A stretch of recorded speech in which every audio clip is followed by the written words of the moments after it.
当我不再匆忙走过生活，细节开始教会我成熟。这句话真正开始在我心里变得清晰。是在某一天，我忽然发现，我并不是没有方向，我只是走得太快，快到生命想交给我的东西还来不及落进我手心。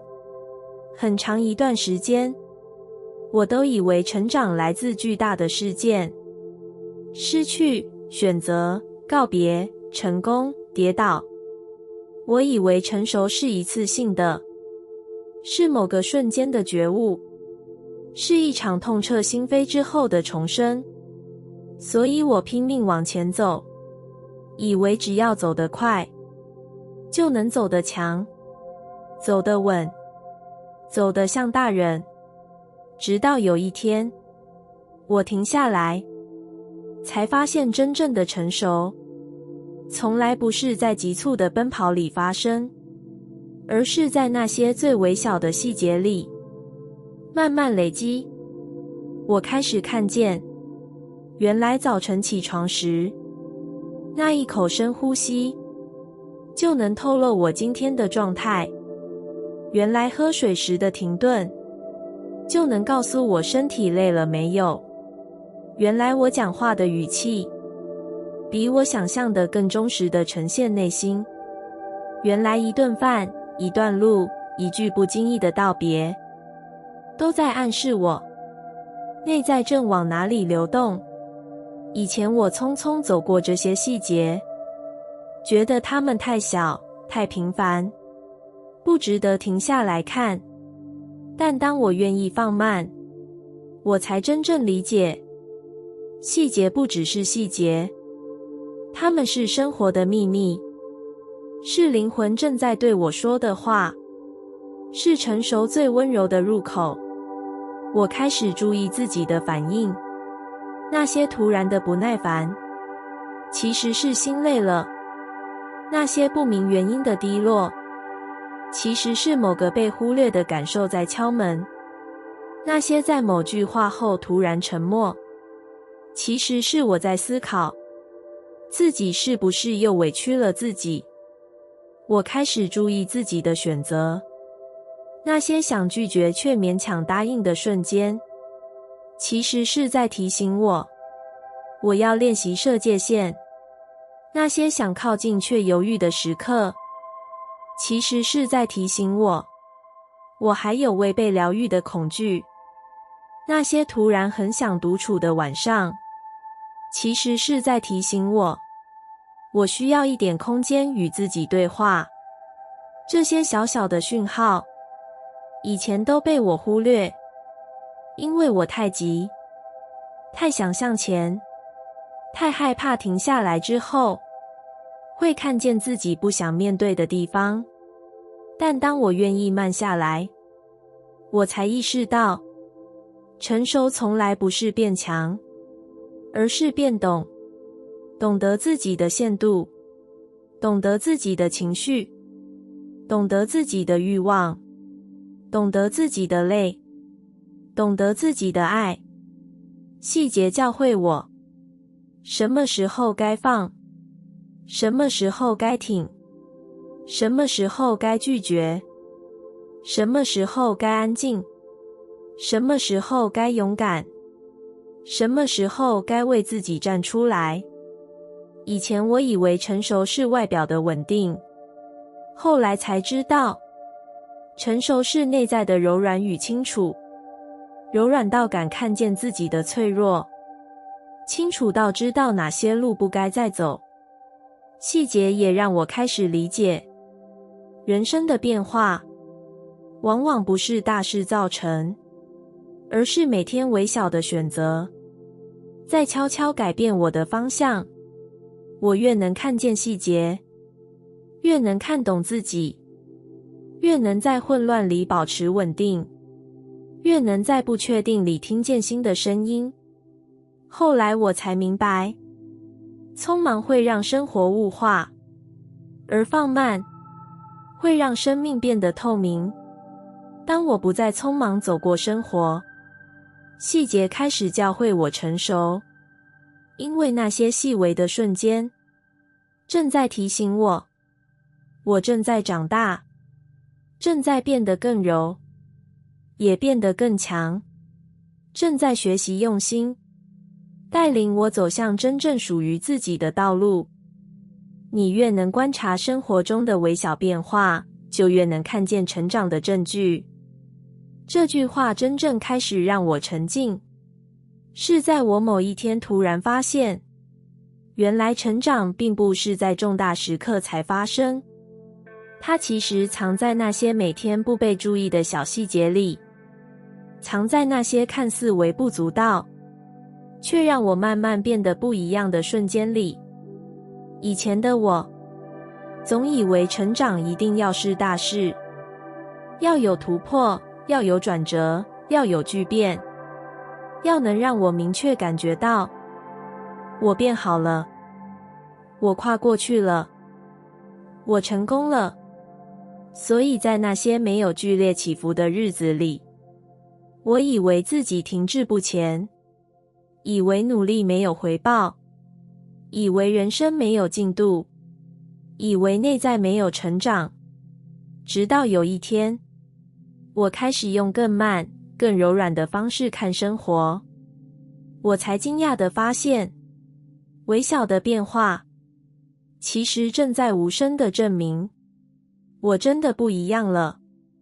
我发现，曾经让我焦虑很久的事情，现在只能困住我一小会儿。曾经会让我崩溃的情绪，现在来得快，走得也更快。曾经我需要别人来肯定的时刻，现在我可以先问自己，我觉得如何？曾经我什么都想抓住，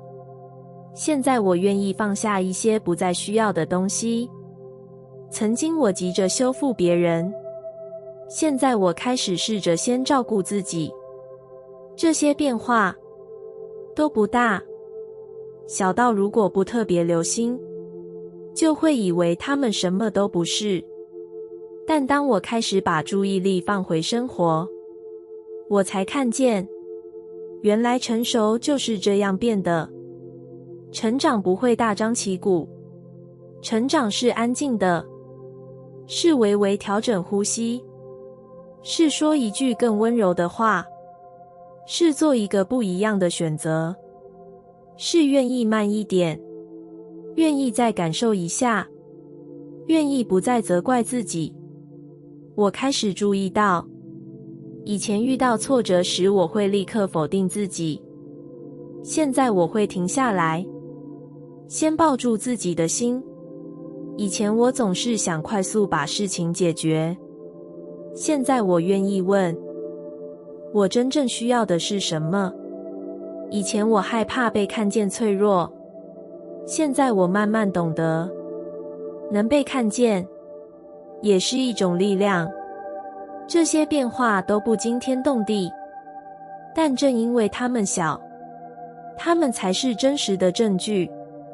证明我真的在变得不同，变得更稳、更柔、更贴近自己。生活中的微小变化，像是一面面镜子，让我看见内在正在悄悄调整，让我看见自己正在走向更适合自己的方向，让我看见原来我没有停在原地，只是以前的我走得太急，才错过了自己正在成长的样子。当我越能观察这些微小的变化，我越不会急着要求自己，越不会因为一时的困难否定全部，越不会因为一个低潮就怀疑人生。因为我知道，成长不是突然升起的一道光，而是每天日常的亮度，慢慢加深。后来我才明白，人生真正的进步，往往不是在巨响里，而是在安静中。是你某天发现，你不再那么害怕，你不再那么匮乏，你不再那么急着证明自己，你不再那么容易被外界动摇。你只是慢慢、自然、稳稳的变得更像你想成为的自己。而当你能观察到这些变化，你就会知道，你一直在前进，你从未停下，你正在成长，只是以最温柔、最安静，但最真实的方式。当我从生活里找线索，我也就更懂得引导自己。这句话真正开始让我明白，是在我发现自己不停向外求答案，却忽略了生活早已把讯息放在我身边的那一刻。原来人生不是没有方向，只是我还不懂得读懂它。以前的我，总以为答案会从某个人来，从某句话来，从某次重大事件来。我等着启示，等着突破，等着外界替我指出路，却从未想过，生活本身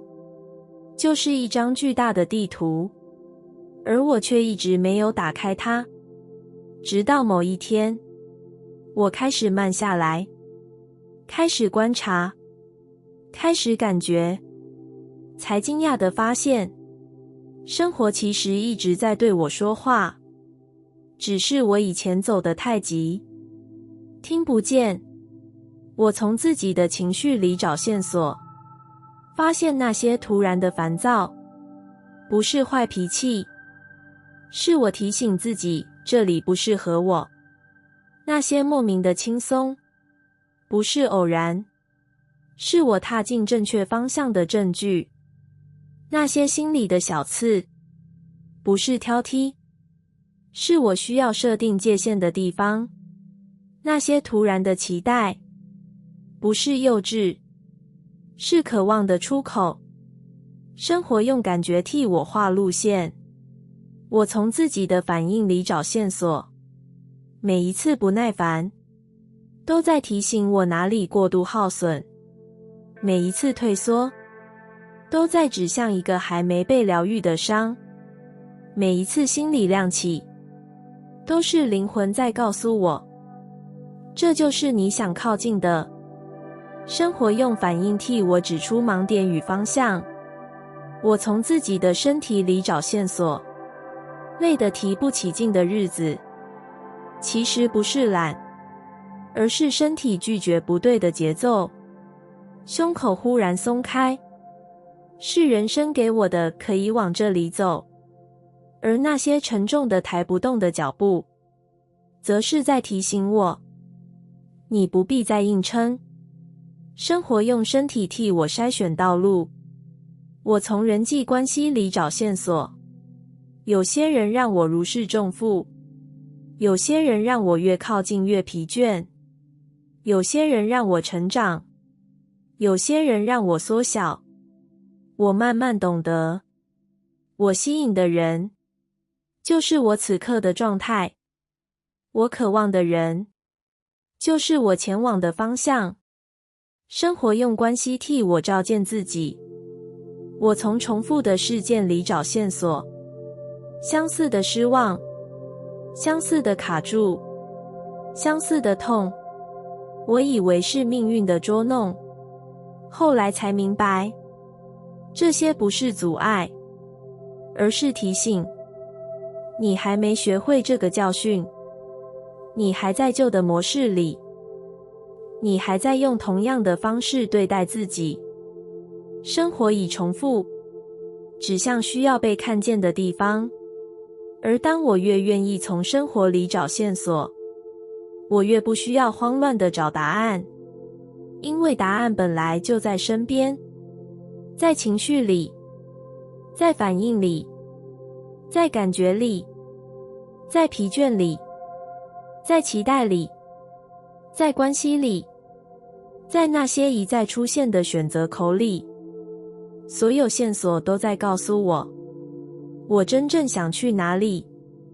我真正需要什么，我真正害怕什么，我真正该放下什么，我真正该靠近什么。我越能读懂这些讯息，就越能引导自己，不再盲目，不再依赖外界，不再把力量交给别人，不再等待，不再怀疑。我开始知道什么时候该前进，什么时候该停下，什么时候该深呼吸，什么时候该放手，什么时候该追，什么时候该相信。引导自己，不是凭空变坚强，而是愿意用生活给我的线索，带自己走向更清晰的位置。后来我才懂，生活不是混乱，生活是讯息，而那些看似微小的细节，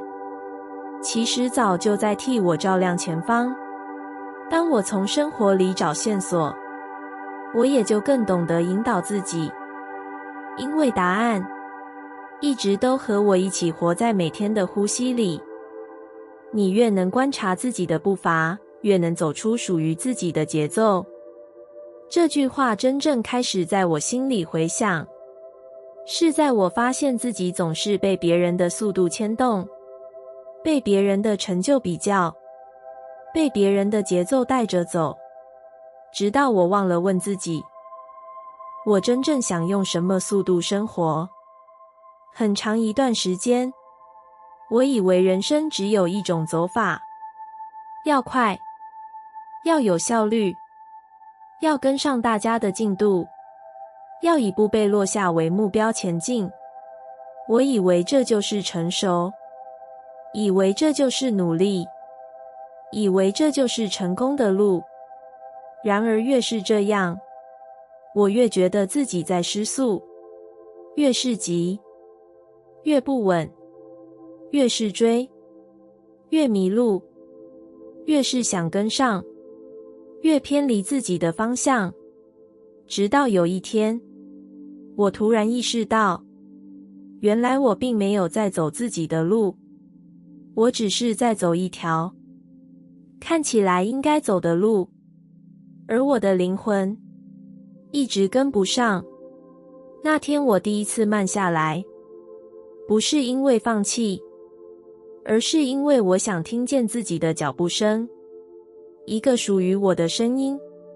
属于我内在节奏的声音。当我开始观察自己的步伐，我才真正看见，原来我不是不够努力，而是节奏不对。有些事情，我走得太急，急到心还没准备好，已经被我推着上路。有些决定，我走得太慢，慢到明明已经准备好了，却因习惯怀疑停在原地。有些关系，我靠太近，太用力，太想得到答案，反而失去了轻盈。有些梦想，我靠太远，不敢伸手，以为自己还没资格拥有。这些不协调，都藏在步伐里。当我越能察觉自己的步伐，越能明白什么地方需要加速，什么地方需要停下，什么地方需要深呼吸，什么地方需要转弯。我发现，我的步伐其实有自己的节奏，不是世界的节奏，不是别人的节奏，而是身体的、情绪的、渴望的、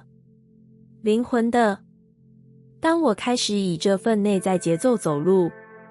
生活悄悄变了。我不再因别人的成功而焦虑，因为我知道我在自己的轨道。我不再因别人的速度而困惑，因为每个人的旅程是不同比例的时间和风景。我不再急着抵达某个终点，因为我懂得自己的节奏才是能让我走得更远的力量。我变得更能听见自己渴望什么，害怕什么，正在累积什么。正在准备什么。我开始知道，什么时候该突破，什么时候该等待，什么时候该信任，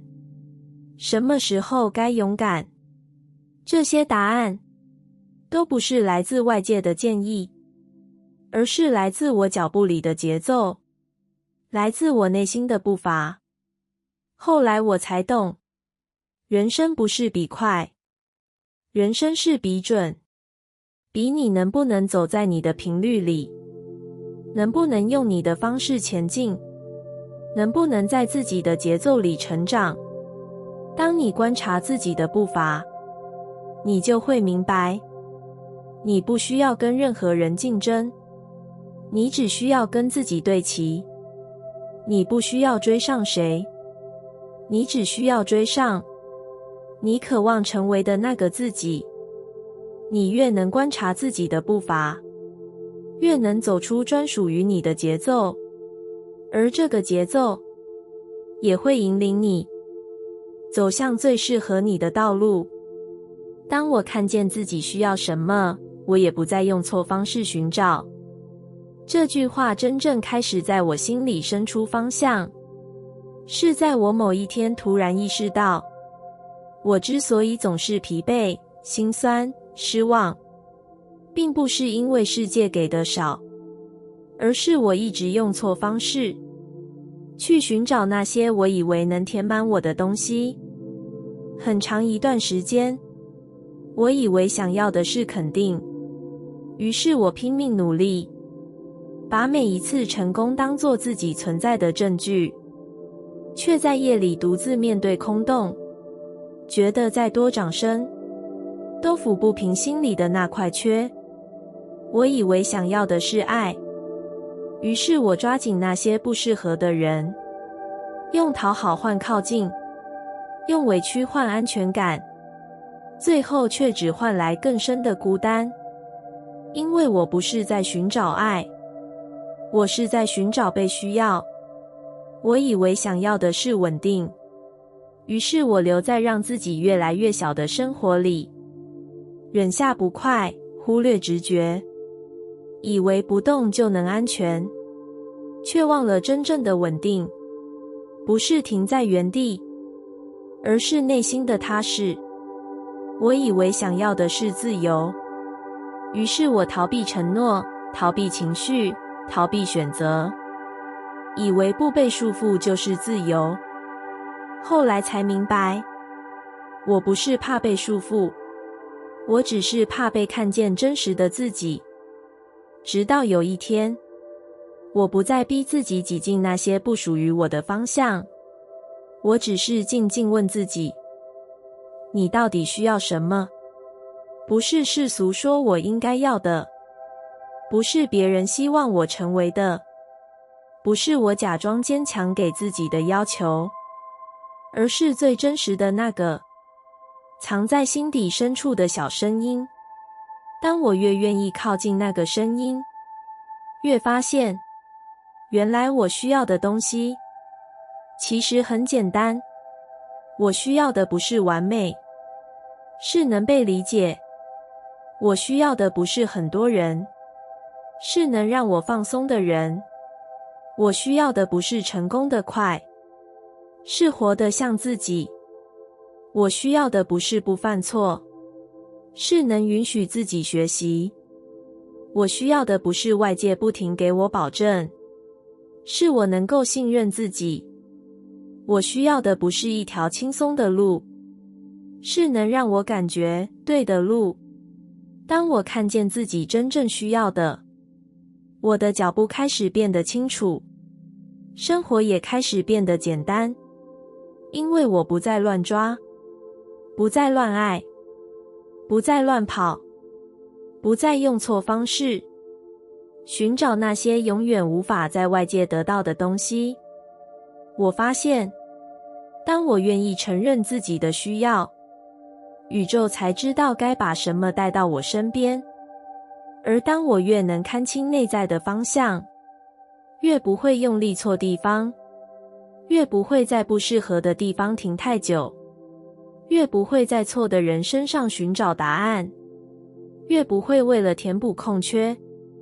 把自己推进新的空洞。看见需要，就是看见自己的灵魂；看见需要，就是看见自己的方向；看见需要，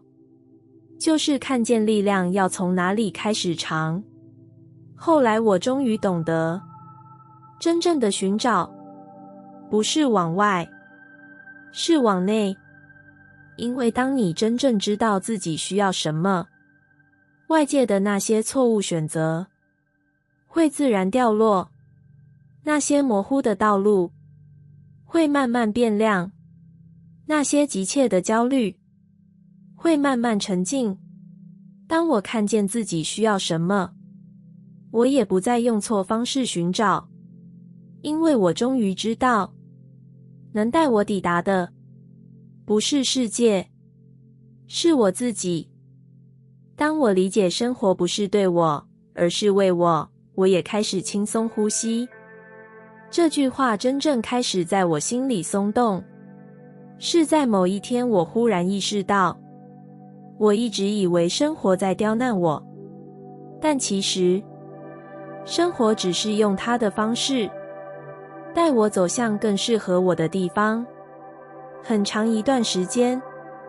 我都觉得自己在被推着走，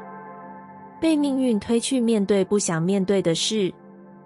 被环境推去承受还没准备好的挑战，被某些离开推去学习放手，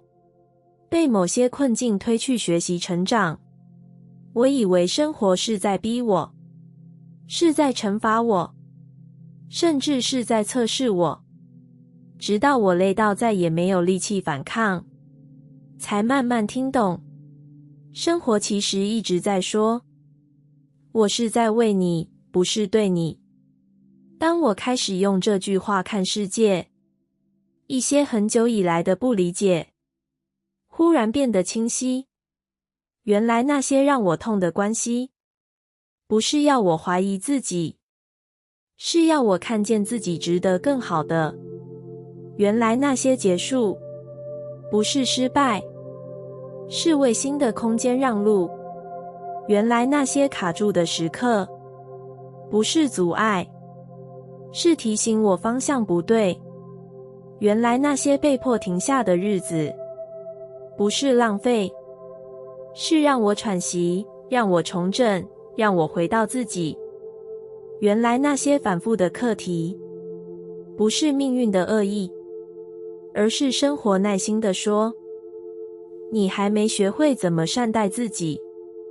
当我把为什么是我改成这件事想教我什么，我发现自己开始能呼吸，开始能放松，开始能在生活的安排里找到意义，而不是压力。我越理解生活是在为我，越能感受到所有事情的发生都有一个温柔的理由。困难在为我累积力量，延迟在为我准备更好的时机，离开在为我清理不对的能量，低潮在为我打开我不敢看的部分，期待落空在为我重新校准渴望，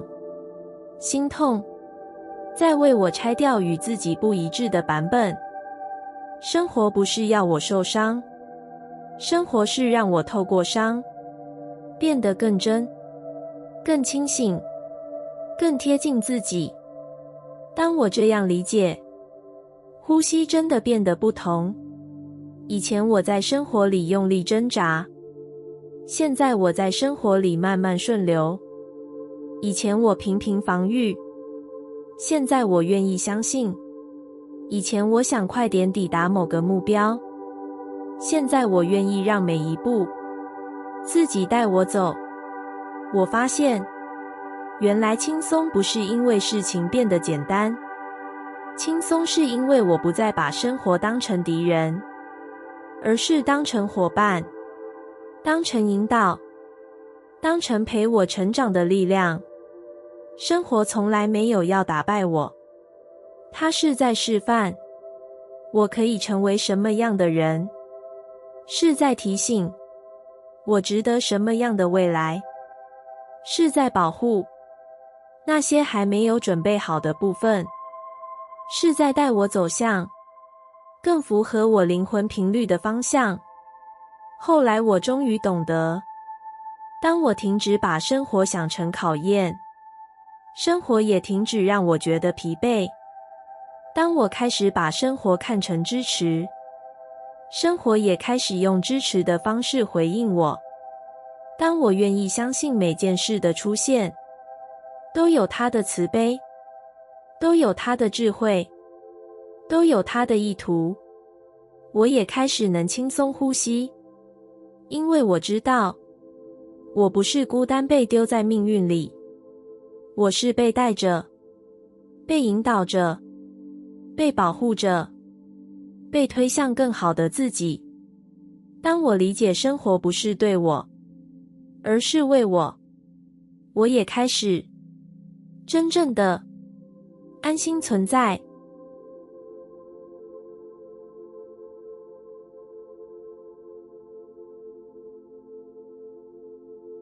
感谢你听完我的影片。如果你觉得影片有帮助到你，欢迎点赞并订阅我的频道，让我可以持续与你分享。也可以在评论中留下你的想法和经验，或是将影片分享给你的亲友。再次感谢你的收听，我们下次再见。